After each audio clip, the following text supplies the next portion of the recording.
Welcome to the special episode of the Cocktail Spear here from the Hotel Montillon at Tales of the Cocktail. In this episode, we've got some special guests with us to talk to us about gin.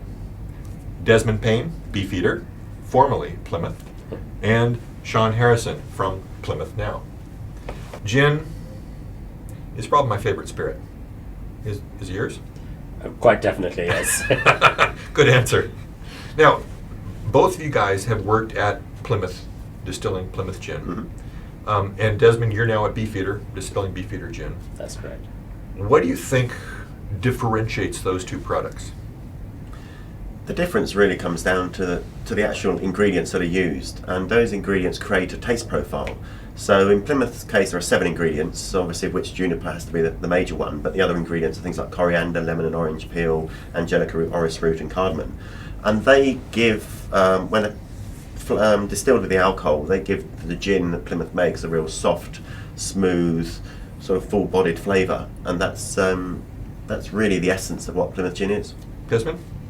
Beefeater is probably a fuller flavour of gin. I think both Beefeater and Plymouth have got a really good range of complexity about them, but in a sort of different dimension. So Beefeater is probably a fuller flavour, much more citrus-led, I think, than Plymouth is. But it's all a balance of flavours, and I think the important thing about any gin is that it will actually go on to the next stage and work with other ingredients in cocktails and mixed drinks. Now, do you think that the gin you select for a cocktail makes a big difference? Yeah. If you talk to someone like Audrey Saunders at Pego Club, she will say, I use different gins for different cocktails because they work better. For instance, Beefeater she'll use in a Negroni because of the citrus notes in Beefeater, the orange particularly. It really works well with Campari and the sweet vermouth. Plymouth is great for martinis and things like that. I think any gin should, be able to work across the board, but some are better at certain things than others, and that's great. I don't think any gin is exclusive to the whole range of cocktails. So what you're kind of saying there is I should have both Beefeater and Plymouth on my shelves, right? Just Absolutely. for starters, yeah. Yes. Now, Desmond, I understand you actually got a new gin that you're coming out with called Beefeater 24. So that means a third gin I should have on my shelf, I guess. That's why I said for starters. What is it about Beefeater 24 that's different than Beefeater? Primarily, it's the ingredients. I started with Beefeater as a base because I know that's a good gin. But to give a more modern style and a sort of different flavour profile, I identified 2 or 3 other botanicals, and 2 of them are tea. Because tea, I know, works well with gin. The flavours of tea are complementary to the other botanicals in Beefeater gin.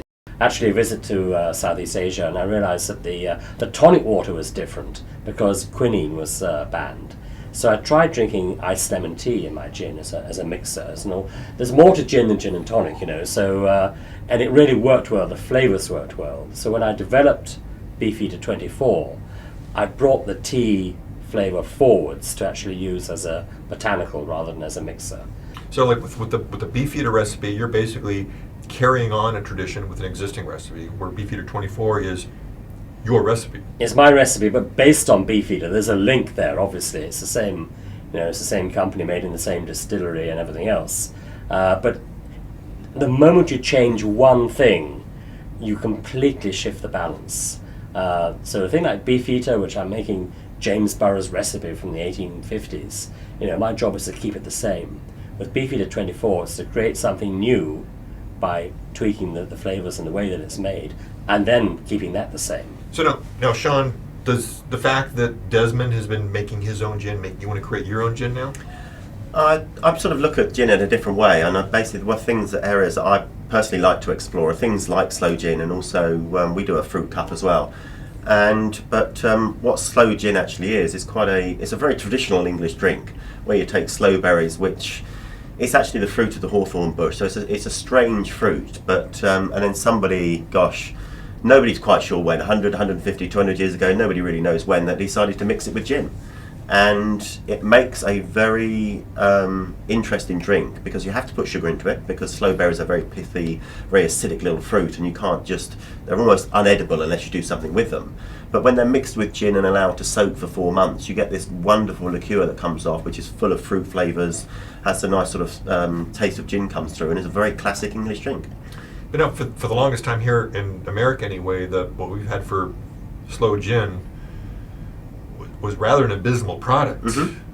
So do you see that as being a big challenge to get people to think about sloe gin differently? It is. In the UK, sloe gin is just something that lots of people do, lots of people's grandmothers make, and is a very accepted drink, whereas over in the States, it does have a bit of a bad reputation because lots of people, when they were really young, used it, if you like, as a way into alcohol, and they've got bad memories about it. But the product that Plymouth makes, it's a lot better in the way that it's constructed than the sloe gins you have in the States.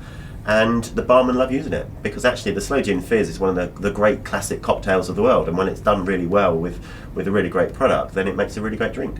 So it's not necessarily a drink that hides the alcohol, it's a drink that celebrates the alcohol, especially when it's Plymouth sloe gin. Well, yeah, it's only at 26%, so it's only at 52 proof, so it's a lot lower, and it's a combination of the alcohol and the fruit that really put the flavour together. And you know, when it's mixed with other ingredients, because it works really well with champagne, a 1/3, 2/3 split, it's a really good cocktail ingredient. So it sounds like I need 4 products on my shelf now. I need Plymouth sloe gin, Beefeater, and Beefeater 24. Well, thanks for joining me in this special episode of the Cocktail of Spirit. Hope you enjoy the rest of Tales of the Cocktail. Thanks very much. Great, thanks.